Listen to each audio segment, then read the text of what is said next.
So you see here, I start to build up a lot more information on the topic. So I've got my Henry map. I've started to build out some of the key dates information, date born, the rules, died, something about maybe his character, the things he liked, what he's famous for. And then, of course, we get into things like the 6 wives. Now, I've saved a little hyperlink here, and where's that going to take me?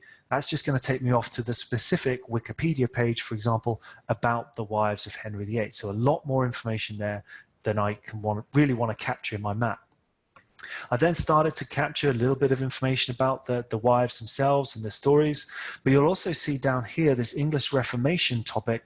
I've started to draw really clear lines to show the relationships between the wives and the marriages, which he's most famous for, and the real fundamental change to the structure of sort of England, which is maybe less understood, but is very much related to these marriages. So all I've done here in the map is get right down into the detail around the subject of Henry VIII. But in each of these maps, I've kind of got links back up to the higher level map. So I can come back up to my green map, or I can even go right the way up to my, my history map.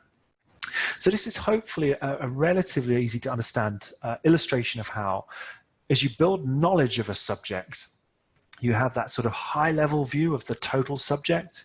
You then maybe go into that mid-level view with a little bit more detail, a little bit more depth, and then you can go right down into the detailed view of a particular person or a particular episode in history, for example, and really build out the richness of information into this map rather than having that high level view cluttered up.